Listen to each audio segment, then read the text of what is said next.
Kalau mau connect sama Tuhan kita harus pakai feminine energy. Kan connect sama Tuhan pakai rasa Mbak Nini. Emang Tuhan bisa dilogikakan? Karena sebenarnya connect sama Tuhan itu rasanya kan nikmat, indah, se-pressure itu. Kalau orang yang tidak bisa merasakan koneksi itu karena dia terputus dengan feminine energinya, dia akan membuat agama sebagai hanya ritual semata. Benar atau salah, surga dan neraka. Seperti itulah yang sering kita dengar. Karena dia udah gak ada rasa. Dia menjalankan hanya pakai logika aja. Ya udah harus begini, pahalanya segini, biar masuk surga pahalanya segini. Tapi dia gak benar-benar merasakan gitu. Keterhubungan itu. Padahal betapa nikmatnya terhubung dengan Tuhan itu.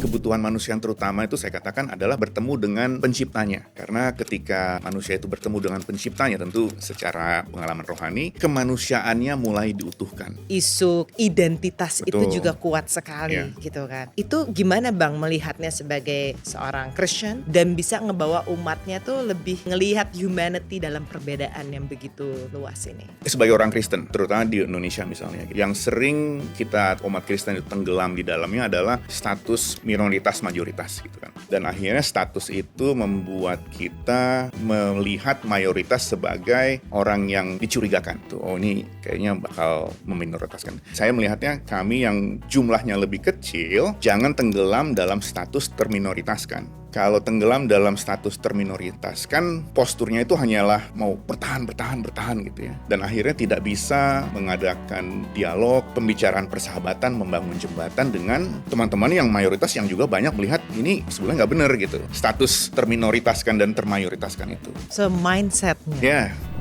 Karena gue percaya on the higher being. Gue percaya hidup gue itu diatur oleh Tuhan. Gue menyerahkan hidup dan matiku, tujuan hidup gue itu semua jelas. Itu tidak bisa ditawar. Mungkin benar, mungkin salah. This is who I am. Gak ada yang gue alter. Cara gue berdandan di luar gereja dan di dalam gereja pun sama. Gak ada yang gue edit, gak ada yang gue filter. This is who I am.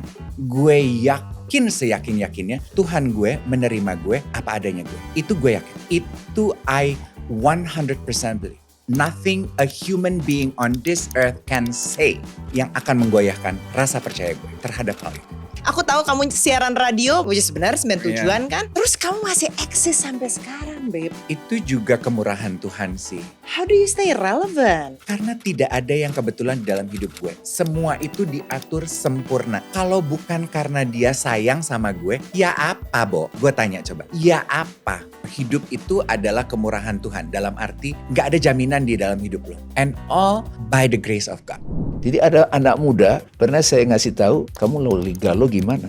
Kalau lagi lobet, kalau HP-mu lobet diapain? Ya dicas. Kalau kamu lobet gimana? Mau nggak saya kasih tahu satu cara? Saya kasih tahu rahasiain. Pada saat kamu mumet, kamu bisa doing wudhu, saya bilang. Usap dengan air. Karena wudhu itu meletakkan urusan dunia. Jadi begitu saya kasih tahu sama anak muda itu, dia praktekkan hanya wudhu, saya maknain satu ajan. Ajan itu adalah kerinduan, longing to God. Something aku gak ngerti, sumber kayak kira rindu pada ayah, kayak rindu pada sosok yang mengasihi, mencintai kita. Itulah aja. Bayangkan kalau kerinduan sudah terbuka, kan aduh, aku mau ketemu Tuhan. Lepasin dulu pakai air, habis itu bersiap, iqomah, say, Allahu Akbar, ada mantranya, ada wiridnya.